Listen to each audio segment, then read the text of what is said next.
Fiji, we're currently commemorating 16 days of activism against gender-based violence until the 10th of December. Tonight on the show, we'll talk about gender-based violence, among other women's issues. And we have with us Ms. Shamima Ali, the coordinator of FWCC, and Ms. Racheli Mawa, desk officer on ending violence against women at the Ministry of Women, Children and Poverty Alleviation. Later on in the show, we'll also have a discussion on children's safety with Save the Children Fiji organization. Ladies, good evening to you, and thank you so much for joining us. First to Ms. Ali. Talk to us about the 16 Days of Activism program, how long it's been around, and for someone who may not be aware, who may not have caught up, what does it mean? Yes, the 16 Days of Activism started in 1991, and I'm one of the founders. I was amongst 23 women from throughout the world who met. It's a global women's campaign at Rutgers University, and we were very concerned about the rates. At that time, the surveys were being done, and the numbers were coming in throughout the world, and women were dying through violence, and the girls were being raped, and so on. So there was a great concern that we needed to raise the profile of violence against women, that people need to know about it, but also a recognition from the UN and globally that violence against women is a gross violation of women's human rights. So with that, because 25th of November was already marked as the International Day of Protest Against Violence Against Women, and it emanated from the Latin American countries because of the murder of three sisters in the Dominican Republic, rape and torture and murder of those three sisters by the military there, and they were already marking that day. And the first time in Fiji, we marched in 1987 for that day. So we decided that to link that to Human Rights Day on the 10th, that is when we will intensify the campaign globally. So now, and intensifying the campaign meaning bringing about awareness, demanding accountability from the state and from communities and so on, and getting more people involved. So from then on, it's from 1991 till now, this is the 28th year. It's marked globally in about 181 countries throughout the world, including Fiji and the Pacific, and starting from women's groups who are working, feminist women's groups who are working on this.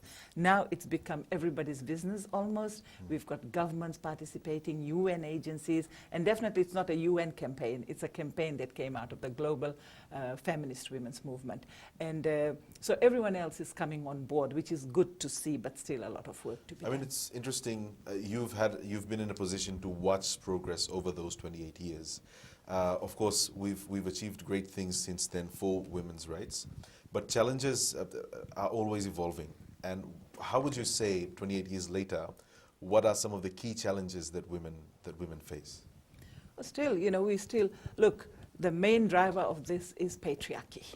Patriarchal systems we live in, where there are a lot of male privileges, the way we are brought up, and men have a great sense of entitlement. And it's all about that. It's how we are genderized or socialized, and how we start believing these things, how men are supposed to behave and women. And the way we are brought up, it gives them a lot of privileges and so on. So that will always remain a challenge. We are chipping away at it. A lot more men have come on board, what I call the good human being men. So they have come on board and know that there's something wrong and they want to do something about it. But still, these things have been institutionalized into all our institutions. So, breaking that up, our religious organizations, that's again another challenge. Using culture and religion, actually I call it abuse of culture and religion, to continue with this, and always blaming the survivor or the victim, and not looking at the perpetrator and why, and not looking at the real causes. We're still not on the same page. We blame alcohol, we blame the women, we blame dressing and all this. So those still remain, and we're not on the same page, but also, service provision, resources that are directed towards ending violence or promoting gender equality in prevention strategies and response and so on. Those still remain challenges. Ms. Mawa, you in a position to talk extensively on the challenges that we face here in this country. As a woman in a Pacific country, I can understand that women face difficulties on a day-to-day basis wherever it is that they go. Talk to us some of the challenges that you think women face specifically in the Pacific, especially like with what Ms. Ali had said, abuse of religion and culture. Well, first of all, I must, from the ministry, acknowledge the work that has been undertaken by a non-government organization in terms of providing advocacy work, raising awareness, so that women who are out there, we can say the voicelessness of women that needs to be heard, they actually advocate, they create awareness. And the government work with, through the ministry, work with organization in terms of look at the issues. We cannot work in isolation, so the government work with non-government organization in terms of how the issues of women out there can be addressed, in terms of creating awareness, in terms of accessing justice, in terms of linking up with service providers so that they are confident enough. I know that there are challenges in terms of how do they access services. So that's where our work works with organization in terms of creating those linkages and awareness to them so that they really understand which agency is providing services so that the challenges that they face would be able to be communicated to, or otherwise they would be able to access services so that their challenges are met. In the time that both of you have worked with women's rights, what's changed and what hasn't? Well, I would say that in my earlier days of work, I think the participation of women at when we look at community, I remember in the early 1990s, when you walk into development meeting, you would hardly see women being part of those meetings in the early 80s, 90s. But now you are able to see, I'm able to see women participating at that level, raising their concerns and issues that matters to them. Being physically and visibly be present, that's something. And also raising their voices. Though there are small steps, there's a lot that needs to be undertaken. Ms. Ali. Of course, I have seen the Crisis Center achieved 35 years today. Our motto is working ourselves out of business, but I don't think this will go out of business in the near future because, new challenges keep coming up and so on. But I've seen a lot of changes. I've worked in this area for 34 years, almost half my life. And I've seen a lot of good changes that have taken place. So many people have come on board. We were like really aboard when we started. We were home breakers and man haters and all those things were called.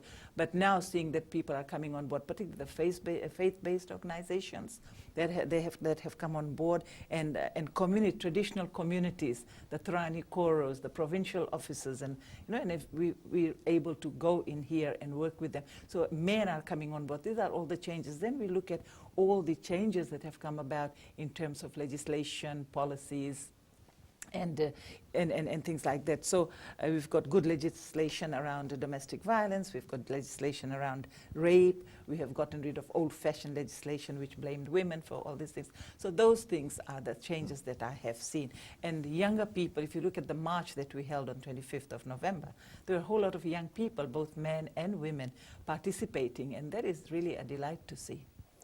We'll carry on the discussion when we come back from our break. Stay with us.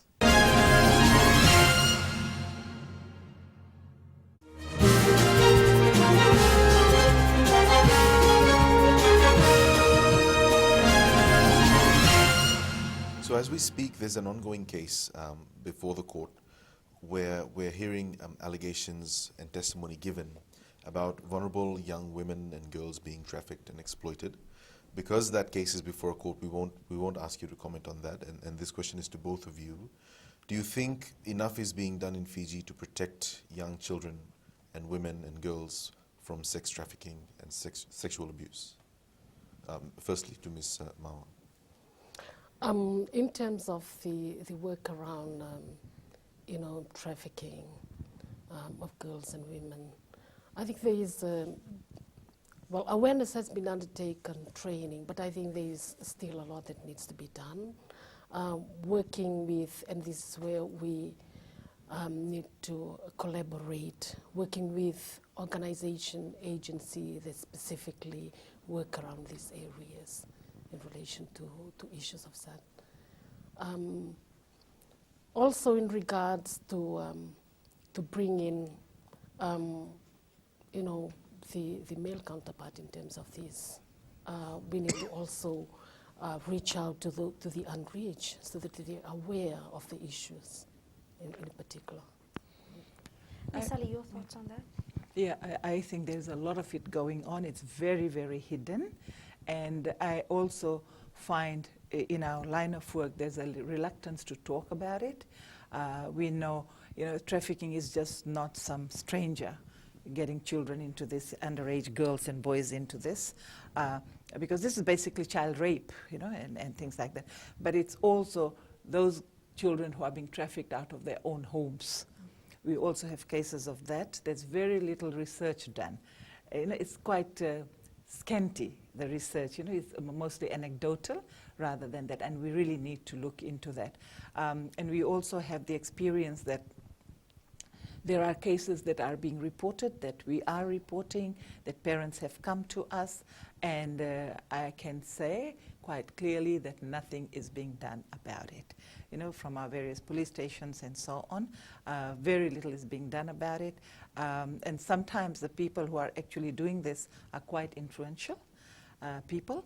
So I just believe that in Fiji we are just seeing the tip of the iceberg. So where do we draw the line, and what do we do to combat this? Because you're doing all this advocacy work out there, and there are various stakeholders who are involved in all of these programs, and yet it seems to not just perpetuate, but it tends to sort of get worse. I mean, in the point that you mentioned, Geraldine, what we've been hearing in the news for the past few days, there's very little mention about the people that were using these services. Exactly. Almost nothing, no reference made to the people that were using, or any possibility of getting, them exposed. Mm-hmm. Mm-hmm.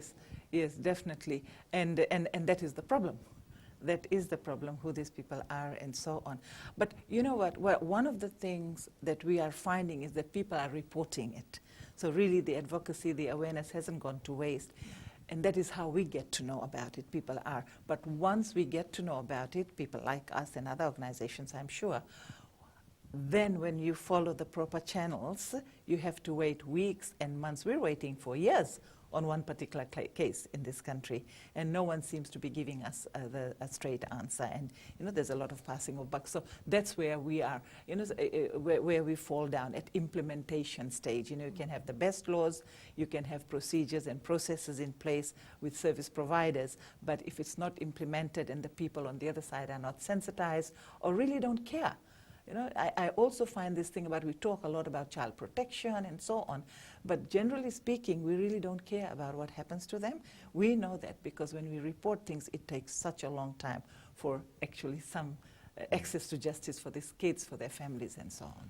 Ms. Mawa, I'm sure the ministry is aware, because this is an issue that has always been there, access to justice, and the time it takes and the accessibility, for such issues. What has the ministry sort of been doing for the past few years in order to make that situation better? Yes, for this year we have rolled out the service delivery protocol for responding to cases of gender-based violence, and we have done this to the 4 divisions. So what we're looking at, the service delivery protocol for responding to cases of gender-based violence, we look at service providers, looking at, providing quality service, effective service, and also on a timely basis, so that we strengthen the services that's provided. There's a survivor on the other side who actually would like the issues her issue to be addressed, and this is where the service delivery protocol comes in. And we have 10 agencies who are part of this. And we also work with the Fiji Women's Crisis Center in that, making sure that, you know, cases that are brought by them, you mentioned about the number of cases, of course, and that's the result of awareness that's being made, and thus resulting in survivors have the confidence to go and report a case. So once a case is reported, and that's where the purpose of the service delivery protocol comes in, so that the cases are addressed and effectively at that time. We'll have more for you when we come back from our break. Stay with us.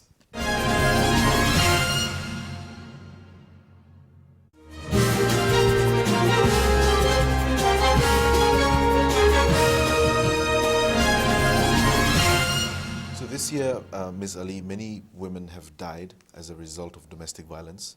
The 2 children have also lost their lives. What are the barriers to sort of getting rid of domestic violence completely? Well, I believe that men have to start taking responsibility for their own behavior and influencing change in other men's behavior. You know, and for that, we all have to be in there, but men have to play a very critical role in here, and we all have to be on the same page. I believe that the men have to listen to women's experiences of violence and look at, you know, how it comes about, you know, learn about gender inequality, patriarchy, and so on. But everybody, men and women, but I'm just talking about the particular role that men can play, and that's why we have this male advocacy for women's human rights program. It's recognized as a global best practice, and we developed it here in Fiji and the Pacific. So, you know, a lot of men, so that's one thing. But also, you know, as I keep saying, that we all have to, the solutions, if you look at global evidence that has been provided and so on, the most effective way is recognizing violence against women as a human rights violation, having a rights-based perspective, and also recognizing patriarchy and not blaming the alcohol, the clothes, the this, that, and the other, but looking at exactly what the root cause is. Interesting that you point out patriarchy, because that is a learned behavior. That is something that is passed on from one generation to another. It's not taught in a curriculum or anything. And if we could just digress just for a little bit, we've had instances where victim blaming and victim shaming has just gone skyrocketed online. Recently we had a case where there was a rape victim that was being torn to shreds, and not just by the male community, but by females as well, blaming her for being the reason why the perpetrator had committed such horrific acts. Yes. Yes, exactly. And it's like totally unacceptable. It seems like the law is for some people but not for others. If you're a famous person, then the law should overlook all of that and so on. But that was really a terrible thing that happened, because it can also lead people, and we found women who have become suicidal because of the kind of bullying and online violence, both from men and women there. And you know, there just needs to be an education, and you know, compassion for people and a better understanding of the dynamics of violence against women and girls. Ms. Mawa, while we're on that topic, online bullying of girls is really an emerging issue, and it's becoming ever so relevant, especially in conversations like these. Talk to us about, from a government perspective, do you think Fiji has strong enough online safety laws that allow the protection of girls and women?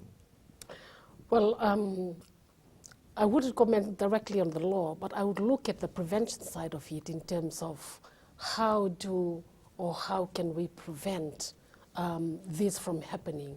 And I think this is where the ministry is trying to have. We'll be having consultation next week in bringing in stakeholders to look at and discuss how can we have a plan in place. How can we prevent this from happening? You know, I've talked about the responses to such cases, but I think we need to have that. But in terms of the legislation, legislation in regards to the issue, Well, that needs to be... Even if there's a legal framework there, because last night checked, we had a online safety commission, right? And so let's say, for example, if you're an underage girl being harassed by someone online, you want to take that complaint up to the police. I want to know if there's a set policy, or there's a framework for dealing with such issues consistently. Yeah, I think from the ministry perspective, I talked about the service delivery protocol, which in any case, responding to cases of gender-based violence, and also if there's online issues in that regard, then the same process where we work with the stakeholders from government, non-government organization, whether in terms of accessing services, accessing justice, or in terms of counseling, or in terms of accessing these services so that they are also heard. I think this is where we are working with the various government agencies and NGOs in relation to responding to such cases. I just want to say something on that, Yes. because we are the practitioners. The complaints come to us, and we know how difficult it is to get that through to the authorities or have anyone charged. We have got about 3 cases pending, and one of them for the last 3 years of somebody putting up naked pictures of someone threatening and things like that. And this girl has been coming to us for so long. We've tried everywhere. The cyber unit, the police where she is, the local police, everywhere, and we've been given the run around. We've got our police liaison officer there. So these 3 cases are pending. And for us, it's like it's a criminal offense. It should be classified as that. It should go to the police, And also, how many people know about the online commissioner? And what is the role of that commissioner? So all those things we need to, so that's what I'm saying, that we have all these policies and commissions and so on. But people need to know what are they going to do, what are the processes and so on. We try to do as much as we can, because we're working very closely with government. We're part of the EVO task force. We had a big hand in the SDP rollout training and everything else. So we're trying to assist and support wherever we can. But it is a big problem. Before we wrap this segment up, Ms. Ali, just very quickly, this misconception that we still carry, that if I am a woman or if I am a child and I have been victimized in any way or form and I want to seek some sort of help, that I must turn to someone who is a woman, because otherwise I will not be empathized with and I will not get the justice for what's been done to me. What are your thoughts on that? Is this still continuing, or has this been changed? Look, one of the things is that women will talk more openly with them because of patriarchal, things and so on like that. So they will tend to women, and that they will understand. But sometimes women also don't understand. So that's why we're saying that anyone who is responding, if it's a policeman or a policewoman, whether it's a male doctor or a female doctor, whatever the officer is, male or female, they must be gender sensitized. They must understand. And so, when women do turn to them, they are coming from a place of knowledge and understanding, and that whole thing, the SDP, the protocol is rolled out on, and that is do no further harm. And that is the linchpin of our responses. Unfortunately, that's where the discussion must end today for us. I feel like this issue, of course, deserves more discussion, and would like to have both or either of you on later on, maybe during the year. And after having discussions today, I feel like we should have also invited the police here with us. It's not like we haven't invited them before. But thank you so much for joining us, and we wish you all the best with the remaining days of the campaign. Thank you. Thank you. Stay with us. We'll be back right after a break.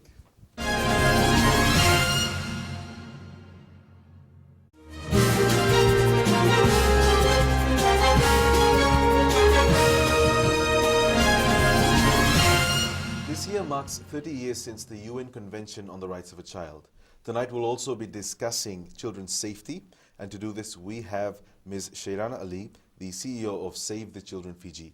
Ma'am, it's a pleasure to have you here. Good evening, and thank you for joining us. Good evening. Thank you so much for having me on the show today. So first of all, let's discuss the 16 Days of Activism, the campaign that's currently underway until the 10th. Is Save the Children Fiji also doing some form of advocacy or work with FWCC and other stakeholders And if yes, in what way? So yes, so the 16 days of activism, the campaign against violence against women is an important one, and normally it runs for 16 days. So for Save the Children Fiji, we have participated in the recent march that was sort of like the start of the campaign, and our staff participated in the march, and we advocated for messages around child safety and protection of children, because as you're aware, children are the victims of abuse and domestic violence. So that's one thing that we are doing. So in addition to that, we have a social media campaign, and so on our Facebook page, we have a campaign on this as well, and we are disseminating messages for children. So those are the two main things. But apart from that, we are doing a gender awareness and gender-based violence awareness training for our staff as well. Yeah. So you've been with Save the Children Fiji as CEO for a few months now, recently coming into the position. Before that, you were with Save the Children Fiji in another capacity. In all your experience with working with children, what would you say is your utmost concern regarding children's and especially girls' safety? Yes. So I have actually worked for children for more than 12 years now. I used to work for UNICEF as well before I joined Save the Children. And of course, if I go back 10 years and at the moment, the issues remain the same. So the utmost concern at the moment is around child abuse cases. And last year, there were more than 700 cases that was reported. And of course, the specific concern is around sexual abuse of children at the moment, and children as young as 1 year old. So this is a particular concern for us. And most of the time you hear that it's the cases, the perpetrators, they are known to the children. So out of the cases that was reported last year, there were more than 50% of perpetrators who were known, who were relatives of these children. So this is quite concerning for Save the Children, to see that it's actually the caregivers, the protectors of children, who are the perpetrators of violence. Bringing it back to grassroots levels, looking at something that we can all relate to. When you speak to a child, sometimes they're not able to grasp these concepts of what is safe and what is not safe, what their rights are and what their rights, what they may require as their needs and wants, the differentiation between them. How do you go about advocating to them? So there's different ways we do it, and of course we work closely. It's a multi-sectoral approach. So we work closely with the Ministry of Women, Children and Poverty Alleviation. They are our main partner on child protection. For Save the Children, child protection and child rights is our core business. So what we do is we run awareness trainings in communities, and of course the ministry has information on sort of like high-risk communities where there's a lot of cases being reported. So we do a targeted, focused approach. We go into those communities and we run awareness trainings with parents, with the community members, with the leaders of the communities as well. So Turangani Chorus, for example. And we try and have champions in the communities who can advocate for better protection of children. So this is the approach that we have adopted at the moment. And our co-partner is the Child Services Unit and the Department of Women, Children. So apart from just gathering data and information, of course, you need to get to the root of the problem, this perpetuation of the cycle of violence, and it's not just sexual violence, physical violence, verbal abuse. How do you tend to get people who have been on the receiving end to realize that it's not their fault and to not fall into the trap of becoming a perpetrator later on by suppressing those feelings and those emotions? This is a specific concern, because when children, they're not provided with the adequate support, whether it be through the Social Welfare Department or the Ministry of Health, if it's left, they're not given the support, then later on in life there's long-lasting impact on their psychological well-being. And if you look at global studies, this has been proven that they are more at risk to becoming perpetrators later in life. So we try to work closely with the different stakeholders to ensure that the victim is given proper support. Through the judicial system, they are given appropriate support, and that the lawyers that are representing them, the social welfare officers, the juvenile justice system, all of these respective stakeholders, they're adequately trained on child protection. So that's the approach that we take. Let's discuss it in a local context, but with negligence cases as well, which are really prevalent in Fiji and other places around the world. Recently, there were some cases that we all read and heard about on the news where children died as a result of, violence or negligence. Do you think that the culture around children's safety needs to change in Fiji? And what would you say about the current culture that exists? So, we have recently completed our child rights situation analysis, and through this process, we actually consulted with children throughout Fiji on what the issues are for them, what's making them feel unsafe within their homes, within their communities. And the main thing that they came up with was that, they want more family time. They want more attention from their parents. So, there's definitely an issue of neglect within homes, and the amount of time that parents are spending, quality time that they're spending with their children. So that's one issue. So in terms of safety, we do express our condolence for the children who have lost their lives due to domestic violence and negligence issues. But in the same token, we would like to promote, protection and safety of children. So that's what I can comment on at this stage. Interesting that you say quality time. This is the 21st century. Everything has been digitized, and it's difficult to allocate time where you're able to spend time with your children in a personal manner without having devices or without having social media that comes into play. But I think this warrants more discussion, and maybe we should carry on later on. Yes, we'll carry on with that discussion when we come back from the break. Stay with us.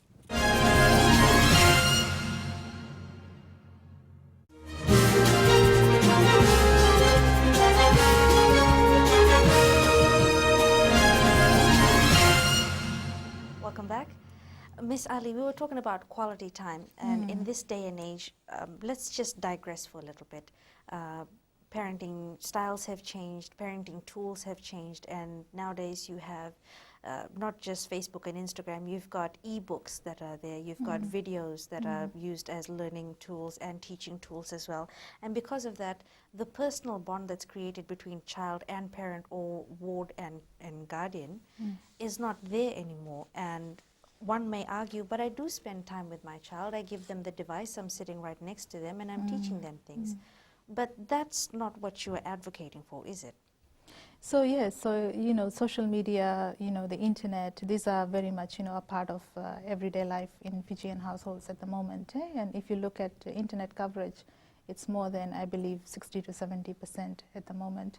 So in terms of device, giving your child a device while you do something else, you have to carefully monitor it. And the amount of time that children are spending on devices, there's been studies done throughout the world. So this is not just a Fiji issue, it's an issue worldwide right now where, parents are struggling with the children's learning abilities, and so I think there was a study that was done recently where, it was found that actually, spending a lot of time on the screens is having a negative effect on the child's development and learning ability. So, this is a concern, and I think, the onus is on the parents. How much screen time should be allowed for children, for example? What is a reasonable amount of time for children? And the discipline has to come from the parents. Yeah, and it's important for them to recognize that, they want to spend more time with the children. So how do they do it? I suppose in that context, the content that the children are exposed to is also something that needs to be monitored, because you'll notice that with the recent rise of cases where you have child-on-child violence and abuse that has been perpetuated over the recent few months has just skyrocketed, and this is something that is learned behavior, and if we don't monitor that, then how do we tackle this problem? So yes, this is also a concern. So if you look at, for example, the violence issues related to children, and children being the perpetrators of violence on other children, this is a sort of like a new trend that we have been noticing, and it came up strongly in our analysis that we did with children this year. So in terms of how we tackle it, of course, this requires a multi-sectoral approach. And of course, more targeted, focused trainings with parents, making sure that parents have that, that support from the other members of the family. Like before we used to have extended households, so there was always someone to look out for the children. There was adequate supervision of children before, but at this point, like nowadays, we don't see that. We don't see adequate supervision of children, and children are left to do their own thing most of the time, and that puts them at increased risk to, situations where they end up losing their lives. Yeah. Moving on, this year also marks 30 years since the Convention on the Rights of a Child we mentioned earlier. And in your opinion, how far have we come in these 30 years? So yes, so CRC, 30 years of CRC, and of course, we just celebrated that on the 20th of this month, and Fiji has come a long way in terms of making systemic changes. So there's the establishment of the National Coordinating Committee on Children that came into effect immediately after the CRC was ratified in Fiji, and I believe that was in 1993. And of course, after that, there were several legislations on to provide better protection for children. The establishment of, right now we're working on a special committee for children that would sit under the National Coordinating Committee on Children. So in terms of systemic changes, there's a lot that's been done. There's the recent sex offenders bill that's supposed to be passed. So that all the legislative changes, that systemic changes there. But in terms of implementing those changes, there's more work that needs to be done. Right, I mean, and you could link that to the recent case of brutality by the police. I mean, it's a government institution, and the most recent case was one where hot water was thrown on a boy and he was abused, according to the investigation findings by the Human Rights Commission. So how do such instances affect Fiji's track record on upholding children's rights? I mean, is there a scope for better training, capacity building with the police? We do commend that swift investigation was carried out and that, the 3 offenders were charged. But in terms of, definitely, there's a need for better protection and, of course, training for the judiciary. The judiciary is one of the pillars of child protection overall. So the judiciary, the police, and of course, the community as a whole. They are the 3 pillars of child protection. And there's more capacity building that's needed with the police specifically.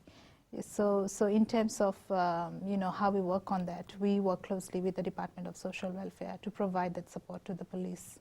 And most of the time, they're quite welcome to be trained on child protection issues. Yeah. Looking at some of the loopholes that, not necessarily loopholes, shall we say breakdown, barriers within the system. Off camera, we had discussed something earlier about programs that are out there to educate young children so that they don't fall into this area of misinformation where when they're young, of course, they're going through all these changes, physiological, psychological changes, and they like to experiment. And they will perpetuate what they have been through. This is, of course, in reference to sexual violence. You mentioned something that was part of the curriculum in the education system, but that's now been removed. Can you please elaborate on that? So before, in schools, there was the family life education curriculum, and through that curriculum, teachers were actually teaching children about their physical well-being, physiological changes that occur when you are reaching puberty, for example. What type of changes to expect to your mental health, to your emotional health as you're approaching puberty. Just having a better understanding of your physical well-being, and your physical development. And the type of experiences that you will encounter when you're reaching puberty.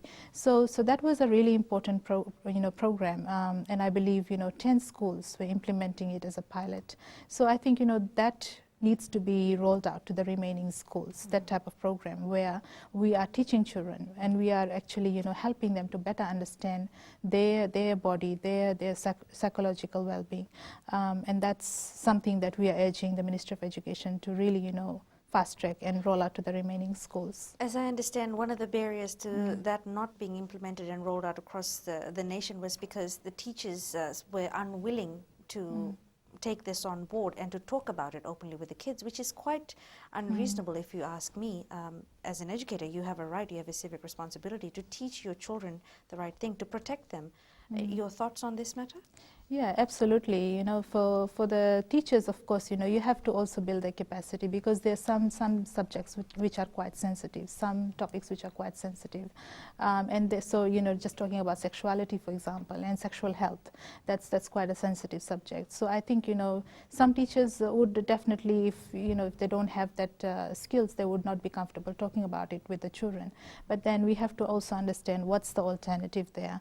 So the parents are not doing it. They're not talking to their children about these issues, and of course the teachers are not. So where do the children go? There's very little support services available around this for children. So the dialogue needs to happen at some stage, and of course I think, you know, children spend a lot of their time in schools. So the teachers have a responsibility to learn about it and you know, disseminate this knowledge to the children. Very quickly, before we let you go, talk to us about some of the activities that you're doing this week and Sure. during the 16 days. Yes.